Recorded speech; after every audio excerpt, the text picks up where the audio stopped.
been a nice break? Everybody get back and ready to go? Yeah, I think so. I don't know the last time we've had 5 days off in season, if ever. So it's a very long Christmas break, that's for sure. But no, I think knowing what game was after the break kept everyone pretty locked in. So no, it's been good. Yeah, I mean, it's a game everybody wants to play in.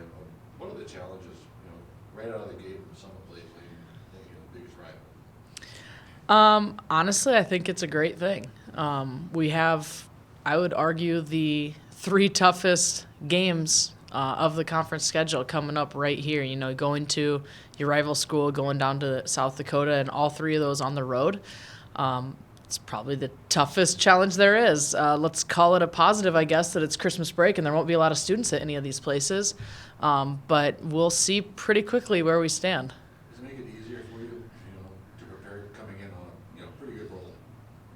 At 9-3 non-conference, getting ready for conference. You're playing pretty well. Does it make it easier to prepare for that game? I don't know if it's easier to prepare ever, really, to be honest, but confidence is a good thing. I think that there's a mentality that you can and you're able to win games, and just that feeling that we can win some tough ones, we can win some close ones. We've been in about every situation you could imagine over the non-conference schedule, and so if we just need to go down to Fargo and be confident in what we're able to do. We know they're a good team. There's no hiding that. We know that they've kind of had our number the last several years, and so of course there's a lot that goes into this, but knowing what we are capable of and having been in some of those situations helps. What's the biggest challenge team-wise? Well, they're an incredibly confident team. You want to talk about confidence? I think they're incredibly confident, and they've stepped up and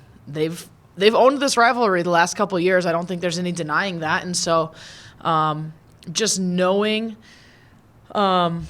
they're a good team, knowing how good they're capable of being, knowing that they've kind of, had us a little bit, I think the biggest challenge is just the belief that we can step into Fargo and do something. With this many wins in a row, you've also had a 7-0 home stretch, but then only 1-3 on the road. Of course, that last road win was against Eastern. Yep. So then what do you do to be able to ride that streak on the road now to try to translate those wins just in a pretty sizable road stretch? Yeah, I think a lot of it is the mentality, to be honest with you. We've locked in and we've been a good defensive team. And I don't think anybody can deny that after watching what we did this last weekend at home.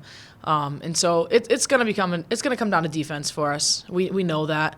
And I'm a statistics person, and we've been talking about the numbers and the differences.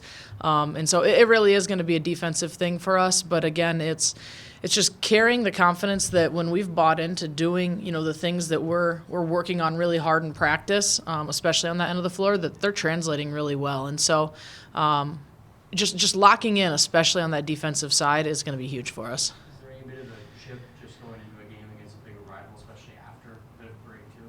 I think there's always a chip when you play this game. I don't think that there's any denying that this is a rivalry. This is a big game for us. Our locker room cares about it. Our fan base cares about it. Yeah, absolutely. There's a chip. Regardless of, we could both be 0-10 for all I care. I think there's a chip going into this game.